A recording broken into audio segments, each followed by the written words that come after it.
కానీ పవన్ కళ్యాణ్ గారి సభ మాత్రం ఇట్లా వేవ్లు ఉంటుంది. సముద్రంలో వేవ్ ఉండే మూమెంట్ అదొక పవన్ కళ్యాణ్ గారికి, అది పవర్ స్టోమ్ పవన్ కళ్యాణ్ గారికి, ఒక మన ఉప ముఖ్యమంత్రి గారికి అది దక్కింది. ఈరోజు చూస్తే జనసేన పార్టీ ఫ్లాగ్ ఎక్కడా కూడా లేదు.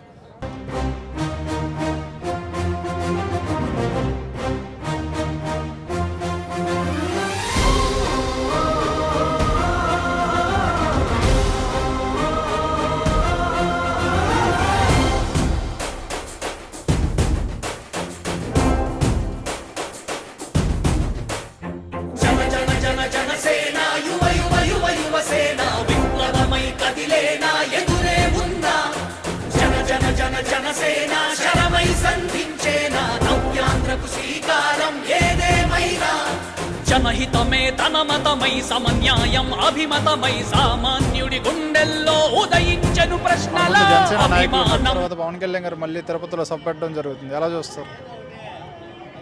తిరుపతిలో పవన్ కళ్యాణ్ గారు ఉప ముఖ్యమంత్రిగా బాధ్యతలు స్వీకరించిన తర్వాత ఖచ్చితంగా దేవదేవుడి దగ్గరికి వచ్చి దర్శనం చేసుకుంటారు అనుకుంటాం. కానీ ఈరోజు ఈ తిరుపతి సభ వారాహి డిక్లరేషన్ సభ ఒక చరిత్రలో కొన్ని దశాబ్దాల తర్వాత కూడా ఈ సభకు ఒక సపరేట్ ఈ రోజు నుంచి ఒక చరిత్ర అయితే మొదలవబోతుంది. ఎందుకంటే వారాహి డిక్లరేషన్ కానీ ఏదైతే పవన్ కళ్యాణ్ గారు చెప్పారో సనాతన ధర్మ పరిరక్షణ బోర్డు గురించి కానీ ఈ రోజుతో బీజం పడి ఈ రోజు వరకు కూడా మన సమాజంలో క్రిస్టియానిటీ పైనో లేదా ముస్లింల పైనో ఏ ఒక దౌర్జన్యం జరిగినా లేదు వాళ్ళ మత ఆచారాలపైన వేరే విధంగా ఏదైనా తప్పుడు పనులు జరిగినా కూడా ప్రతి ఒక్క రాజకీయ నాయకుడు రియాక్ట్ అవుతాడు, దాన్ని ఖండిస్తాడు.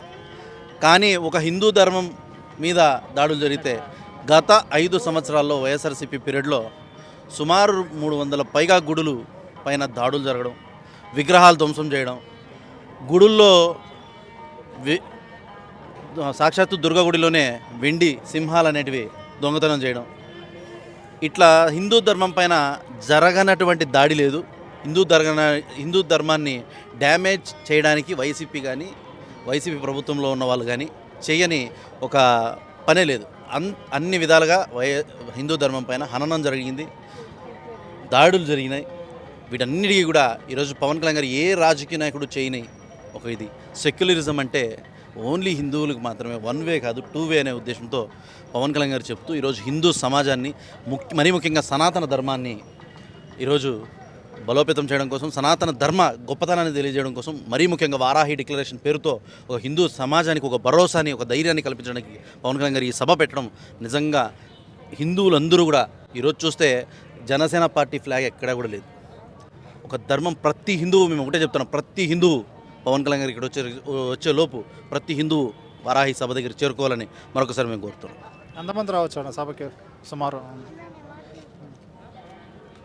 మనం పవన్ కళ్యాణ్ గారి సభకు జనాలు లెక్కేయగలుగుతామా? ఎక్కడ చూసినా కూడా ఇసుకేస్తే రాళ్ళని మామూలుగా మాటల్లో చెప్పడమే, కానీ అది కరెక్ట్గా జరిగేది ఒక పవన్ కళ్యాణ్ గారి సభలో మాత్రమే. ఇసుక కాదు కదా, మీరు ఏమేసినా రాళ్ళు, అదొక వేవ్ సముద్రంలాగా. మీరు చూస్తే ఏ నాయకుడు, ప్రపంచంలో ఏ నాయకుడు తీసుకున్నా కూడా చైర్లు వేసి కూర్చొని పెడతారు, లేదా నిలబడుకున్నా కూడా కొంచెం ఫ్రీగా నిలబడుకుంటారు. కానీ పవన్ కళ్యాణ్ గారి సభ మాత్రం ఇట్లా వేవ్లు ఉంటుంది. సముద్రంలో వేవ్ ఉండే మూమెంట్ అదొక పవన్ కళ్యాణ్ గారికి, అది పవర్ స్టోమ్ పవన్ కళ్యాణ్ గారికి, ఒక మన ఉప ముఖ్యమంత్రి గారికి అది దక్కింది. ఆయన హిందూ ధర్మం వైపు నిలబడడం, ఆయనకు ప్రతి ఒక్క హిందువు కూడా మనమందరూ కూడా ఆయనకు తోడ్పాటునిచ్చి ఆయన వెనుక నిలబడి ఆయన్ని మరింత స్ట్రెంథన్ చేయాలి. హిందువుల ధర్మం ఇది, హిందూ ధర్మం కోసం పవన్ కళ్యాణ్ గారు నిలబడ్డారు.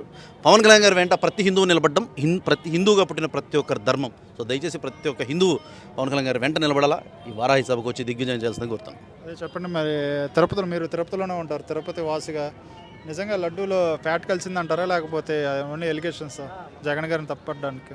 ఆల్రెడీ పవన్ కళ్యాణ్ గారు చెప్పారు, తిరుపతి లడ్డూ కాంట్రవర్సీ అనేది లేదా తిరుపతి కల్తీ అనేది, తిరుపతిలో టీటీడీ దేవస్థానంలో లడ్డూ ఒకటే కాదండి కలితం గారు. దర్శనం మామూలు సాధారణ దర్శనం చేసుకునే వాళ్ళు ఒక్కరోజు 2 రోజులు ఒకసారి రద్దీ దృష్ట్యా క్యూలో ఉన్నప్పుడు ప్రతి పూట భోజనం, అత్యంత అద్భుతమైన భోజనం పెట్టేటోళ్ళు. పాలు కానీ మిల్క్, కాఫీ కానీ ప్రతిదీ అందించేవాళ్ళు. ఈ గత 5 పీరియడ్లో అట్లాంటివి జరగలేదు. కనీసం కింద నుంచి నడుచుకునే వాళ్ళకి mineral water almost Praja Rajyam Chiranjeevi గారు ఇక్కడ ఎమ్మెల్యే అయినప్పుడు ఆ క్యూ లైన్లో కింద నుంచి నడుచుకొని పోతా అంటే మినరల్ వాటర్ సదుపాయం చిరంజీవి గారు చేయడం. కానీ లాస్ట్ పీరియడ్లో అది లేదు. ప్రతి ఒక్క ఏదైతే ఒక ధార్మిక క్షేత్రంలో తిరుమల అంటే ప్రపంచ ప్రసిద్ధిగాంచింది. ఎక్కడ కూడా ఇన్ని ఫెసిలిటీస్ ఏ గుళ్ళోనూ ఉండవు. అలాంటి గుళ్ళో అన్ని ఫెసిలిటీస్ సర్వనాశనం చేశారు. ఏంటంటే హిందూ ధర్మాన్ని ఎంత మ్యాక్సిమం అయితే అంత తగ్గించాలనేదే వీళ్ళ ఉద్దేశం. ఈ 5 ఏళ్ళలో తిరుమలలో అన్యమత ప్రచారాలు జరిగినాయి. మనకు ఉండే ఫెసిలిటీస్ తగ్గించేసినారు. ఆ ప్రసాదం కల్తీ, పవన్ కళ్యాణ్ గారు ప్రసాదం కల్తీ అనేది ఒక లాస్ట్ ఒక హార్డ్ హిట్టింగ్ పాయింట్ అయింది, ఒక క్లైమాక్స్ లాంటిది ఇది. దీనికి ముందు గత 5 ఏళ్ళుగా వీళ్ళు హిందూ ధర్మం పైన చేసిన దాడులు ఈ లడ్డు కల్తీ అనే ఇది రావడంతో ఇంకా ఆయన ఇప్పుడు కూడా మనం మాట్లాడకపోతే హిందూ ధర్మం అనేది వీళ్ళు ఇంకా పూర్తిగా కనుమరుగు చేసేస్తారనే ఉద్దేశంతో ఆయన మనందరి తరపున కనీసం 100 కోట్ల పైగా ఉన్న హిందువుల తరపున పవన్ కళ్యాణ్ గారు ఒక్కడు నిలబడు. ఆ ఒక్కడి వెనకాల ఈరోజు 100 కోట్ల పైగా ఉన్న హిందువులు నిలబడాల్సిన సమయం వచ్చింది. ఆయన వెనకాల మనం నిలబడితే ఖచ్చితంగా హిందూజన్ ఆయన నిలబెడతాడు, మనందరినీ నిలబెడతాడు. Thank you. Thank you. ఓం నమో వెంకటేశాయ. నేను Tirupati city vice president Janasena party Pardhu నా పేరు. ఈరోజు తిరుపతి సిటీలో చాలా ఆహ్లాదకరమైన వాతావరణంలో వారాహి పైనుంచి ఈరోజు పవన్ కళ్యాణ్ గారు, మన ఆంధ్రప్రదేశ్ డిప్యూటీ సీఎం పవన్ కళ్యాణ్ గారు ఈరోజు వారాహి డిక్లరేషన్ చేయబోతున్నారు. అందులో ఈరోజు మీకు తెలిసిన విషయమే, ఇప్పటివరకు లడ్డు ఇష్యూ ఎంత నేషనల్ వైడ్గా ఎంత ఇష్యూ జరిగిందో, లడ్డుని ఎంత అపవిత్రం చేశారో గత ప్రభుత్వం వాళ్ళు. ఈరోజు మీరు గమనించినట్టయితే హిందువుల యొక్క మనోభావాలను పూర్తి స్థాయిలో దెబ్బతీశారు. వాళ్ళ యొక్క భగవంతుడిగా పూజించేటువంటి లడ్డును కూడా వెంకటేశ్వర స్వామి లడ్డులో చూసుకుంటారు.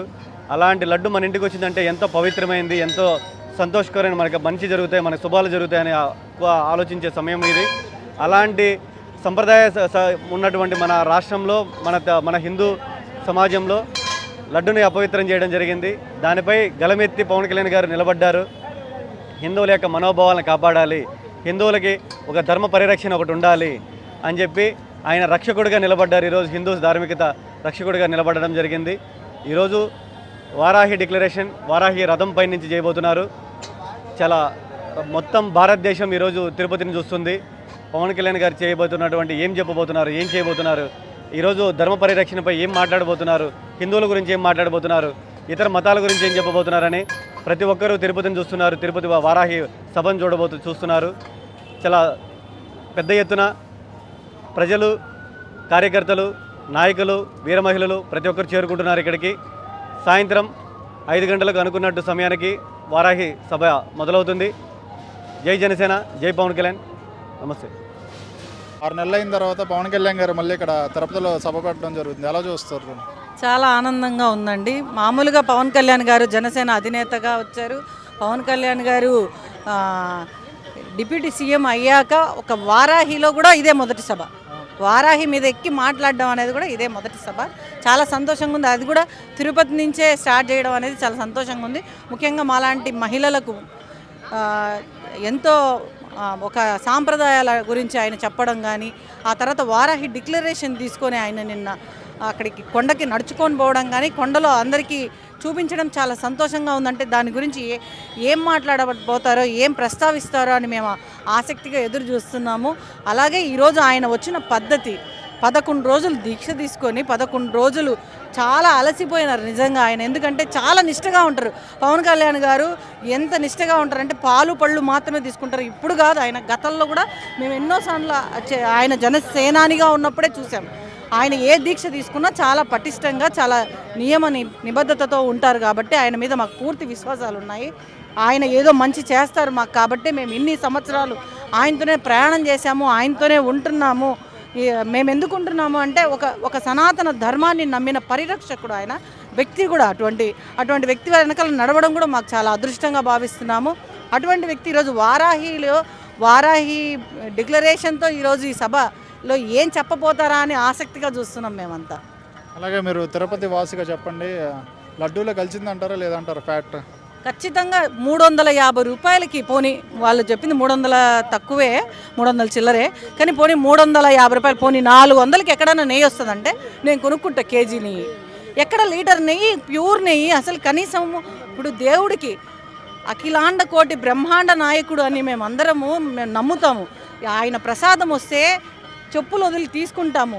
ఆయన దర్శించుకోవడానికి కొన్ని సంవత్సరాలుగా అంటే దర్శనాలు చేసుకోకుండా ఒక దర్శనాని కోసం ఒక నిమిషం కనిపించినా కూడా చాలు అని కొన్ని గంటలు ఒక రోజు 2 రోజులు లైన్లో ఉండి తిండి తిప్పలు లేకుండా వైసీపీ ఉన్నప్పుడు కనీసం ప్రసాదాలు కూడా సరిగా పెట్టలేదండి.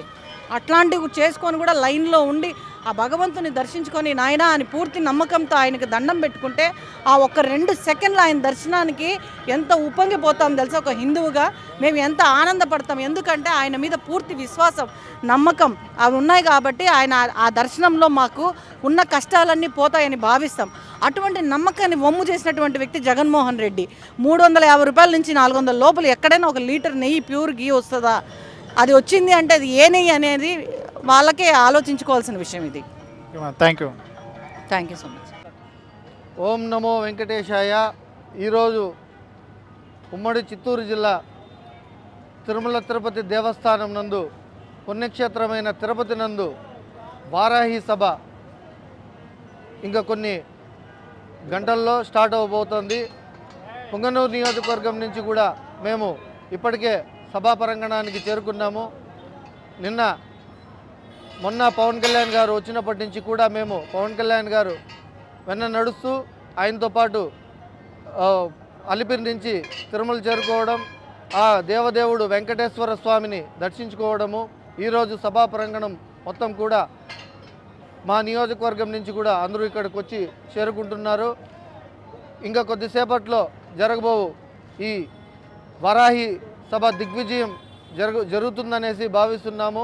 పవన్ కళ్యాణ్ గారు చేపట్టిన దీక్షకు హిందూ మనోభావాలు దెబ్బతిన్న సంగతి ప్రపంచానికి తెలిసిన విషయమే. ఆ విషయంగాను ధర్మో రక్షిత మన సనాతన ధర్మాన్ని రక్షించుకోవడానికి పవన్ కళ్యాణ్ గారు చేపట్టిన ఈ యుద్ధానికి మేము సైతం ప్రతి ఒక్క నియోజకవర్గం నుంచి కూడా మా వంతు కృషి ఆయన చెప్పిన విధంగా మేము ఈ కార్యక్రమాలు చేసుకుంటూ కూడా ధర్మ రక్షణ కొరకు ఆయన వెంట మేము నిలబడడానికి సిద్ధంగా ఉన్నాం. జై హింద్, జై జనసేన, జై పవన్ కళ్యాణ్ గారు. ఓం నమో వెంకటేశాయ. మన ముందు జనసేన నాయకులు ఉన్నారు. అన్న చెప్పండి, ఎలా ఉండిపోతుంది సభ ఈరోజు? ప్రభుత్వం వచ్చిన తర్వాత మొట్టమొదట పవన్ కళ్యాణ్ గారు విచ్చేసిన సభ దాదాపు 10 లక్షల మంది సభ్యులతో చేయాలని మా అధ్యక్షులు వారు పవన్ కళ్యాణ్ నిర్ణయించారు. అంటే కుల మత ప్రాంత వర్గాలకు అతీతంగా ఎక్కడ ఏం జరిగినా సరే మొట్టమొదటి నేనుంటా అని చెప్పే నాయకుడు మా అధ్యక్షుడు ఉప ముఖ్యమంత్రి పవన్ కళ్యాణ్ గారు. ఇది చాలా అద్భుతంగా ఉంటుందండి. దాదాపు ఒక 5 కోట్ల మంది ఆంధ్రప్రదేశ్ వాళ్ళందరికీ నేనున్నా అంటూ వచ్చిన వ్యక్తి పవన్ కళ్యాణ్ గారు. ఈరోజు 10 లక్షల మంది అశేష జనవాహిని మధ్య ఇక్కడ జరగబోతున్నది. ఏం చెప్పబోతున్నారు ఈరోజు వారాహి సభ మీద నుంచి? ఈరోజు ఏంటంటే వారాహి డిక్లరేషన్ ఇస్తారు. అదేవిధంగా ఒక సనాతన ధర్మం కోసం ఈరోజు జాతీయ స్థాయిలో ఒక బోర్డు మనం ఓపెన్ చేయాలనే విధంగా కూడా పవన్ కళ్యాణ్ కంకణం కనుక్కున్నారు. అదేవిధంగా నేను ఒకటి చెప్తానండి, ఎందుకంటే డిక్లరేషన్ ఇవ్వమంటేనే దర్శనం వద్దని దేవుడు పోయే వాళ్ళకు ఏం తెలుస్తుంది దేవుడు విలువ. సో కాబట్టి ఒక చోట జరిగింది, హిందువుల మనోభావాలు తగ్గాయి. ఎవరిదైనా కావచ్చు, అది ఈరోజు హిందువులు కావచ్చు, రేపు క్రిస్టియన్స్ కావచ్చు, దాని తర్వాత ముస్లిమ్స్ కావచ్చు, ఎవరికైనా సరే మేము బాధపడుతున్నామంటే ముందు వచ్చే వ్యక్తి పవన్ కళ్యాణ్ గారు. కాబట్టి వారాహి డిక్లరేషన్ ఇచ్చి దాని తర్వాత సనాతన ధర్మం గురించి ముందు చేయబోయే ఈ యొక్క కార్యక్రమాల గురించి కూడా ఈరోజు వివరిస్తారు అధ్యక్షుల వారు. థ్యాంక్ యూ అండి. ఓం నమో వెంకటేశాయ. తిరుపతి నుంచి వారాహి సభా ప్రాంగణం నుంచి మాట్లాడుతున్నాం. నా పేరు భానుచంద్రారెడ్డి. గంగాధర్ నెల్లూరు నియోజకవర్గం నుంచి 100 మంది జన సైనికులతో వచ్చాము. ఈరోజు పవన్ కళ్యాణ్ గారు తిరుమల లడ్డు అప్రవర్తమైన పరిస్థితిని దాన్ని అనుగుణంగా తీసుకొని ఆయన 11 రోజులు దీక్ష చేసి కాలినడకన తిరుమలకి వెళ్ళి మొక్కు తీర్చుకొని ఇక్కడ సభా ప్రాంగణం నియమించి ఈరోజు దాని గురించి ప్రస్తావించబోతున్నారు. ఏం ప్రస్తావించబోతున్నారు అనేది పవన్ కళ్యాణ్ గారు వచ్చి మాట్లాడేంత వరకు కూడా ఎవరికీ తెలియని పరిస్థితి. ఖచ్చితంగా ఆ అప్రవృత్తమైనటువంటి లడ్డుకి ఎవరైతే కారణమై ఉంటారో వాళ్ళని ఖచ్చితంగా శిక్షిస్తారని చెప్పి ఈరోజు అనుకుంటా ఉన్నాం. యావత్ భారతదేశంలో ఉన్నటువంటి హిందువులందరూ కూడా భక్తుల మనోభావాల్ని దెబ్బతీసినటువంటి ఆ దుర్మార్గుల్ని ఖచ్చితంగా కఠినంగా శిక్షించాలని చెప్పి కోరుకుంటా ఉన్నాం. పవన్ కళ్యాణ్ గారు ఆ తప్పు ఈ దేశ ప్రజలకి రాష్ట్ర ప్రజలకి ఎవరికి తగలకుండా ఆయన దీక్షని నిర్వహించి నిన్నటి రోజున దీక్షని విరమించుకున్నారు. అలాంటి మంచి వ్యక్తి మన దేశంలో ఉండడం మనకి చాలా గర్వకారణంగా ఉండాలి. ఖచ్చితంగా పవన్ కళ్యాణ్ గారు సనాతన ధర్మాన్ని కాపాడడం కోసం ఆయన చేస్తున్నటువంటి కృషికి మేమంతా తోడుంటాం. ఖచ్చితంగా ఈ సభ విజయవంతం అవుతుందని చెప్పి మేము కోరుకుంటున్నాం. దాదాపు 5 లక్షల మంది హాజరు కావస్తారనేసి కూడా అంచనాలు ఉన్నాయి ఇక్కడ. జై జనసేన, జై హింద్.